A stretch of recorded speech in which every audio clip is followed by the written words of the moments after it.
Hi everyone, welcome back to another video.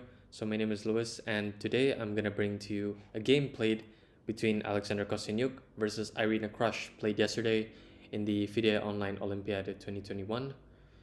And there are three reasons that I want to bring you this game. First off, it features a couple of tactical brilliancies at the nearing the end of the game. Second, it features the classical Sicilian, which I'm a big fan of and I'm doing a series of right now on this channel.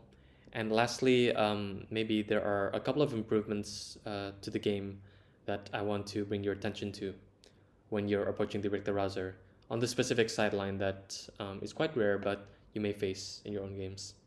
So let's just dive into the game. Kosteniuk opens up with e4 and Irina replies with c5, knight f3 d6, d4, c takes d4, knight d4, knight f6, knight c3, and knight c6. So the classical Sicilian, and bishop g5, the Rh3 Rg8. After e6, queen d2. The move played in the game was bishop e7, which is kind of a hybrid system between the most modern way to play, which is a6. And I mean, getting this type of position with castles, bishop d7, f4, bishop e7, and with the bishop on d7 and e7, we notice that this is maybe the most modern way to play or approach the position.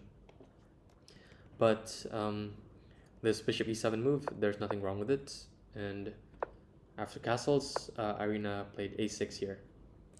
So knight takes c6 was played. Rather than going to the kind of like the main line after this, knight f4, knight takes d4, queen takes d4 and b5, which is the main line in this bishop e7 Rh3 Rg8. Kosteniuk decides to go into a sideline with knight takes c6. B takes c6 and bishop takes f6. So this is the point. The point being that we cannot take on f6 comfortably with the bishop because even though in many Rh3 Rg8 positions we can give up the d6 pawn with compensation by taking on c3, in this position it's not really possible because we have a structural weakness as well, which is like the main point of the move knight takes c6. So after bishop takes f6, g takes f6 is forced, and after bishop c4, Irina decided to castle. And in this kind of position, maybe I want to bring your attention to a game later played between WhiteE on the white side versus Krush, but we'll go back to that. Castle was played in this game, and which is completely fine, even though it seems a bit dangerous. And rook h1, king h8, preparing rook g8 because in anticipation of white bringing the rook into the game. Rook e3, rook g8, and f4 was played in the game.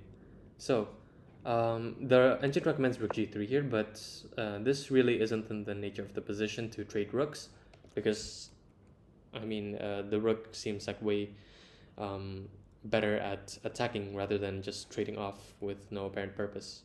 But f4 was played in the game, which is maybe an inaccuracy because it allows the move d5. And in this position, queen e2 was played, and Irina replied with a very nice move, I think, which is bishop d6.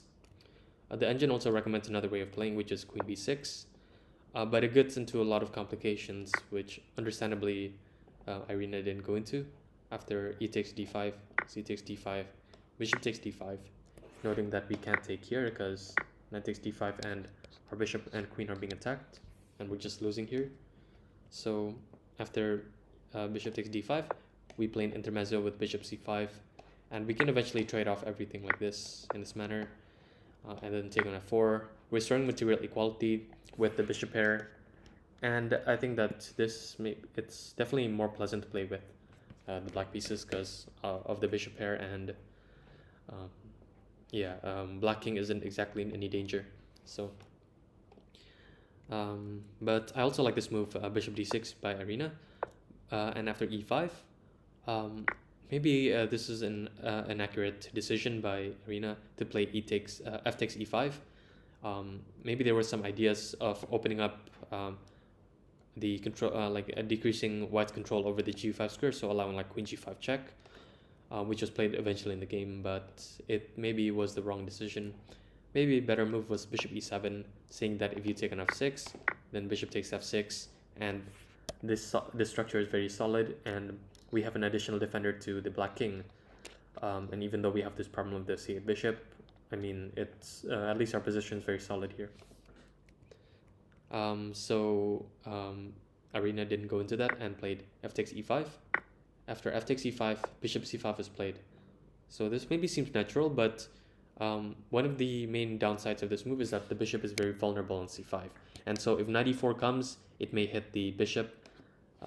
And so a better move would have been maybe bishop f8, just trying to defend the king, black king even more. But after bishop c5, rook h3 was played, and queen g5, which maybe is the incorrect approach here. After king b1, d takes c4 was played, and we noticed that the bishop on c5 is very loose. So after knight e4, queen takes e5, and rook h5, so there is a skewer on this bishop. Black basically needs to just like retreat with queen g7 and accept that black has just a terrible position here. Yeah. But rather, after rook h5, f5 was played, which allows this brilliant move, knight g5. So sacrificing the white queen, because there's going to be mating threat on h7, and so queen c7 was played. But this allows another brilliancy, queen e5, so sacrificing the queen again, but for the same reason we cannot take. And after rook g7, another move which is just fantastic, rook d8 check, deflection tactic. After queen takes d8, rook takes h7, making use of the spin, king g8 and queen takes g7, this is mate. So a brilliant game there by Kosteniuk, even though maybe objectively the middle game after f4 and allowing this d5 push wasn't that good. Besides that one moment, I think Kosteniuk played a brilliant game there. The improvement aspect of like this this variation in the Rh that I want to bring your attention to is a game between Wei on the white side versus Krush on the black side, played in 2020, where a6 was played. So maybe Krush was just trying to go for the modern approach of bishop d7, bishop e7, but Wei decided to take on c6, and after bc6, castles, bishop e7, and after bishop takes f6 and g takes f6, we have the exact same position as we saw in the game, and bishop c4 is one of the main ideas. And instead of castling, which Irina chose in the game, I really like this approach by Krush to play bishop b7, queen c7, and castle long, and eventually go for the d5 break. So bishop b3, queen c7, and f4 was played in the game. And after castles, rook hf1 and d5, I think that black's position is very comfortable here. I don't really see how white is going to improve the position without making like severe weaknesses. Meanwhile, we can just play like h5, h4 to restrict these kingside pawns and secure our king, while white kind of needs to find a good plan to continue. So queen e2 was played, king b8 just securing the king, a3, h5, bring h4, king b1 and h4, and we see that it's kind of difficult for white to find a good move here. And after f5, the move played in the game was rook d to e8, but eventually this queen e5 move, this queen e5 plan was implemented in the game, and black managed to win a very nice game. There were no problems in the opening at all. The middle game seems very solid, and there's this idea of bishop d6 to target the kingside pawns and maybe bringing a rook to the file and applying pressure, and even like bishop d6, bishop c7 to safeguard the king is an idea, and I highly suggest you check out that game. So maybe in that regard, we can see that in this specific sideline with knight takes c6 and bishop takes f6, this bishop b7 is maybe a more solid attempt with like bishop b7, queen c7 and castles. But then again, there's nothing wrong with the approach that Irina chose in the game with castles, though it's kind of scary and we saw the repercussions of it. Yeah, so that's I think gonna be it from me. I hope you enjoyed the video. If you have any questions, please do ask in the comments below. And if you enjoyed, and if you like the video, please do like it and subscribe to this channel.